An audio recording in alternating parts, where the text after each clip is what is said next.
As you guys can see, we are almost getting 200 FPS while emulating Pokemon Let's Go Pikachu on the SUDACHI Nintendo Switch emulator. Yo, what's up guys, it's ApTreX here. Today we'll be taking a look at the latest update of SUDACHI Nintendo Switch emulator Android, and I'll be talking about its future. Because as you might have seen my last video where I talked about the development of Suyu and SUDACHI emulator being permanently endangered and possibly stopped in future. After I uploaded that video, I guess around 10 hours later, the developer came with the new build of SUDACHI emulator for Android, PC and all other operating systems where Super Bomberman R2 was now playable. But not just that, in the latest update of SUDACHI emulator, the developer has also added support for firmware 18.0.0. Last week we got another update of SUDACHI emulator which I didn't really cover. Basically it was the Suyu's Q launch feature that was added in SUDACHI emulator. So with that being said, let's get started. Be sure to hit that like button, subscribe, turn on all notification as I upload similar videos on my channel. One thing that hasn't been yet changed is the fact that even though you use the latest update of SUDACHI emulator, they have yet to work on the branding. It still says Yuzu emulator, so obviously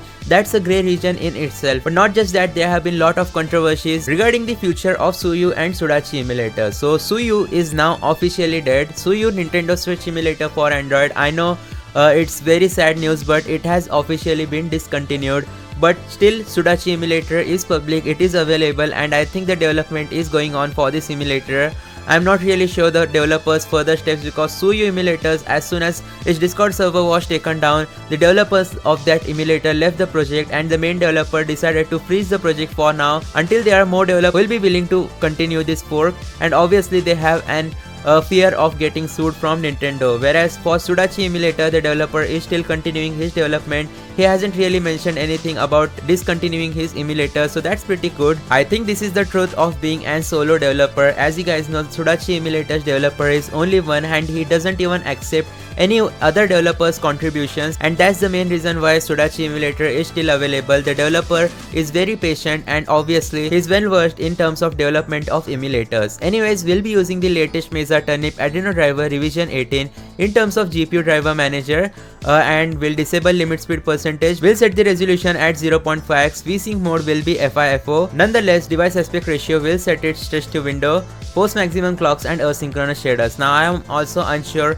about how many videos can I keep making on these emulators without them actually having major improvements. So this might very well be the last video on SUDACHI emulator Android until there are some major changes, major rebranding or stuff. If not, then obviously Nintendo Switch emulation on Android probably considered dead unless Ryujinx emulator Android is released. Anyways, with that being said, let's start out by trying out a game on our Android device. We'll be testing out Pokemon Let's Go Pikachu, and I have already imported the save data for it, so we'll be able to see how fast does the game actually load. So there is an fix for the control option which are not working in Yuzu emulator Android. Basically, you'll have to go to settings, go to the control settings, afterwards choose player 1, select controller type as handheld. So if you choose handheld controls, then the controller issue in Pokemon Let's Go Pikachu will be fixed on Yuzu emulator Android. Anyways, now we can select our controller and start testing out this emulator on our Android devices, and immediately you will be able to see that we are getting more than 200 FPS while emulating Pokemon Let's Go Pikachu on the SUDACHI emulator. Let's just go ahead and tap on the A button and start testing out this game. First of all, we are inside house, and as you guys can see, we are almost getting 200 FPS while emulating Pokemon Let's Go Pikachu on the SUDACHI Nintendo Switch emulator.